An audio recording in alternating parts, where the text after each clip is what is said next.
The sky over Kharkiv was no longer blue. It hadn't been for weeks. Smoke curled endlessly from the ruins of buildings, and distant artillery rumbled like an angry god just beyond the horizon. For most, survival meant running, hiding, vanishing. But for Rori, Vanda, Amani and Lira, there was nowhere to go. They were lions, caged, forgotten behind the cracked concrete walls of a private roadside zoo on the city's outskirts. Their world had shrunk to dirt floors and rusted bars long before the first bombs fell. When the war began, the humans stopped coming. The food stopped too. A week passed, then another. Water bowls stayed dry. Bones littered the enclosure. The animals pressed close to the ground at every blast, eyes wide, muscles tense. Rori, the oldest male, his once proud mane now matted with dust, paced relentlessly, pawing at a gate that never opened. Vanda and Lira curled together in a shallow pit where the earth was cool. Amani, the youngest, coughed weakly every morning, his ribs visible even beneath his coarse fur. Gunfire cracked nearby one afternoon, and Amani cried out, slamming himself into the back wall of the enclosure. That night, something changed.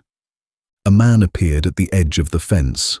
He moved quickly, quietly. His face was masked, his jacket covered in mud. He carried nothing but a duffel bag and a look of disbelief. "My God," he whispered, staring through the bars at the hollow-eyed lions.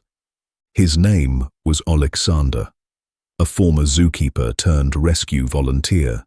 He had already helped evacuate wolves, monkeys and panicked dogs from abandoned facilities across the Eastern Front. But this was different. These were lions. "We don't have much time," he murmured into his radio. Two others arrived. One of them, Katya, pressed a hand to her heart when she saw the animals. "How are they still alive?" Rori growled low, protecting the others. But Alexander didn't flinch. He reached through the bars and dropped raw chicken, stolen from a looted market, into the enclosure. Amani devoured it like a ghost rejoining his body. The rescue wasn't fast. Over 2 nights, under constant threat of shelling, they sedated the lions one by one. The tranquilizer doses were precise. Too much could kill, too little could get them mauled. Vanda resisted the hardest. Her mother had died in the same cage months before, and trust was not something she gave freely. But in the end, her legs gave out gently, her eyes fluttering closed as Katya whispered in Ukrainian, "You're safe now." They loaded the lions into reinforced crates, then into the back of a civilian flatbed truck covered in UN tarps. The vehicle was unmarked, held together by hope and duct tape.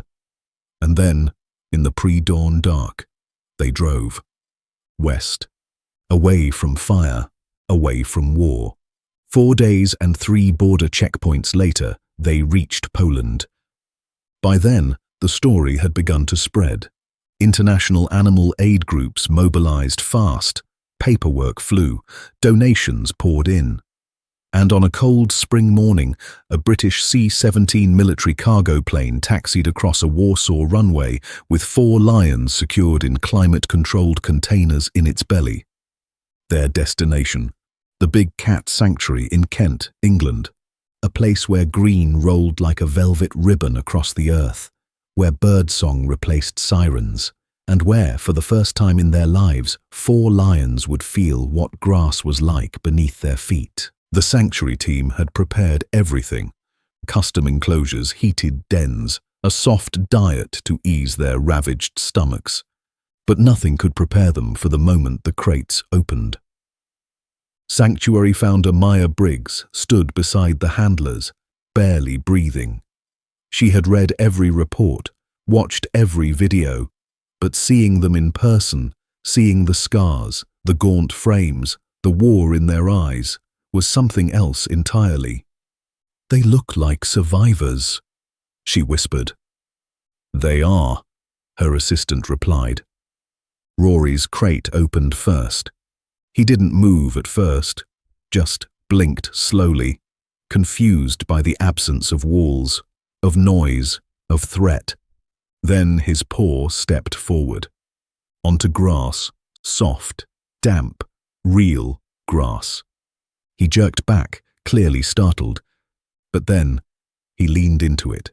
His claws dug into the earth. He sniffed the air, caught the scent of a rabbit trail, the wind, the trees, and something ancient lit up in his posture.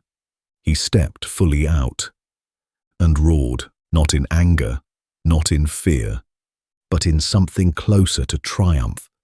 The others followed, Vanda with hesitation, Lira with wide eyes, and Amani. Amani bounded forward like a cub who had been reborn.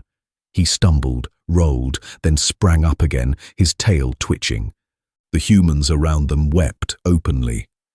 "It's the first time they've touched real earth," Maya said, voice cracking. "They were born in cages, survived bombs, and now—" She couldn't finish the sentence.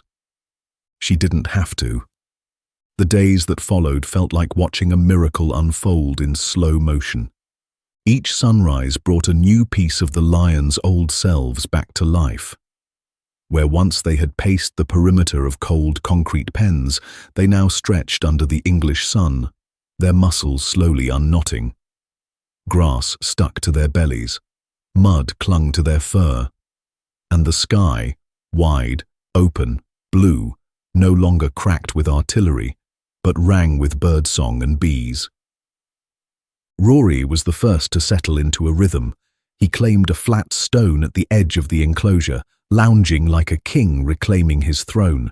But even he would still wake in the middle of the night, eyes wild, flinching at the distant sound of passing trucks or low-flying planes. The trauma hadn't left. It had only been relocated. Vanda remained skittish, her movements deliberate. Every new sound sent her ears twitching.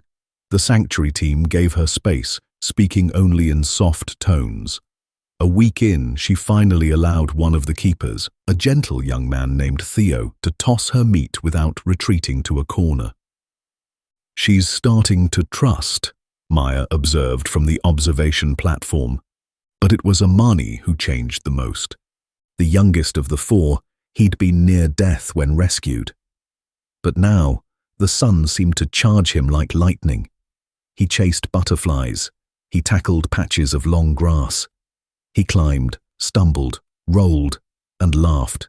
Yes, laughed, in the way only lions do, a deep, rumbling huff that shook his shoulders when he played. And Lira, always watching, started to follow his lead. One morning, Maya found them curled together beneath an old oak tree, Amani's paw draped protectively over Lira's back. It was a sight so soft, so impossibly tender, it stole the breath from her lungs. "These aren't just animals," Maya told the press later that week. "They're survivors.